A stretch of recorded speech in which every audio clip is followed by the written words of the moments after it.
viewers, welcome to the Founder Talk show. Today we have with us Pooja Kaul, founder of Organico, who's also made it to the Forbes 30 under 30 list. And that is because of a unique venture where she's given a break to the underestimated and overexploited donkeys. So I would let Pooja answer that how she has done it. Welcome to the show, Pooja, and many congratulations to you. Hi, Aisha. Thank you so much. So, about my venture, it was my college project. Organico is the name, Organico Beautifying Life. We basically work with the donkey owner community in Delhi NCR. We have worked in Maharashtra, Solapur. So, what basically we are doing, we are actually utilizing this untapped resource that is donkey's milk to create anti-aging skincare products in Indian market. And this is first time somebody has explored this area. And as I say, that's a social venture. Why? Because we are creating livelihood opportunity for donkey owners. So the cost of donkey milk starts from 2,000 rupees a liter in India. And the people who own donkeys, they were earning around 130 rupees or 300 rupees per day. That to be working 18 hours a day, 18 hours a day. So that's how we are creating. We have changed their income, income level from 6,000 to 25,000 minimum every month. If it has so many numerous benefits, why is it not as popular? And what are the challenges with the production of donkey milk?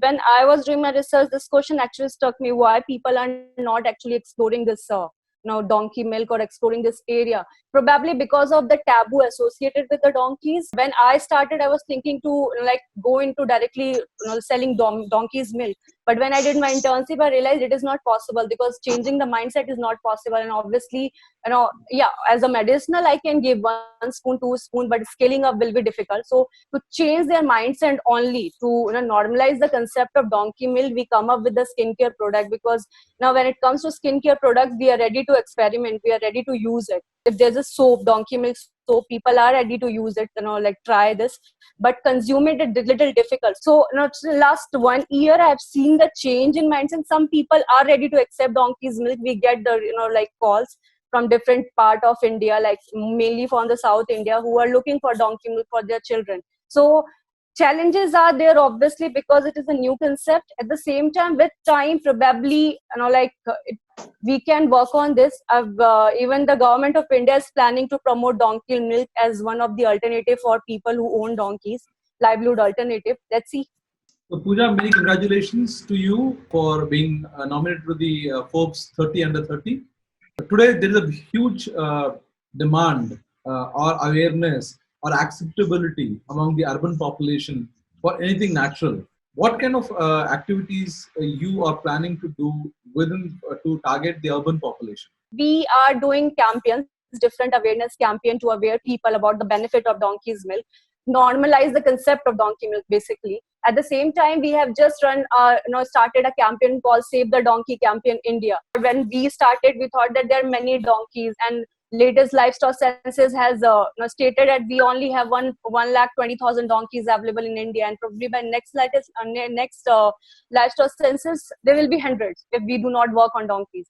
So what kind of activities are you doing to create awareness among the rural population and especially the tribal to start looking into donkeys and start rearing donkeys again? We started in Solapur, Maharashtra. We told them about the benefit, at the same time the rupee they can get from donkeys.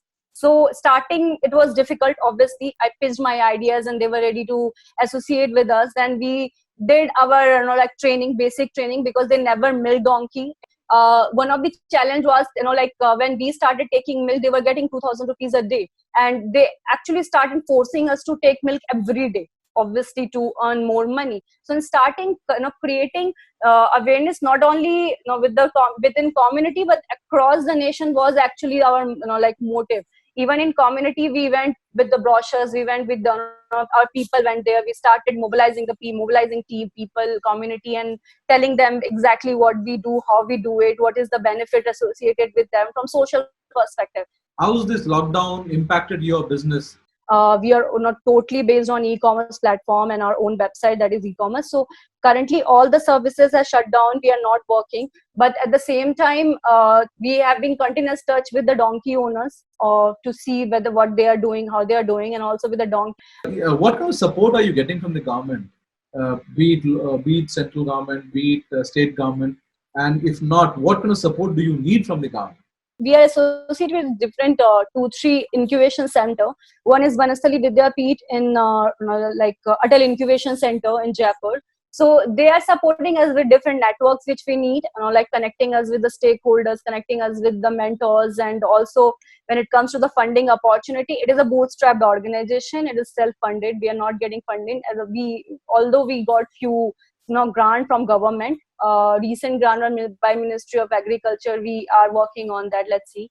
And what kind of support we need actually, we need help in creating awareness in community, and to create awareness to the large masses, to reach more people.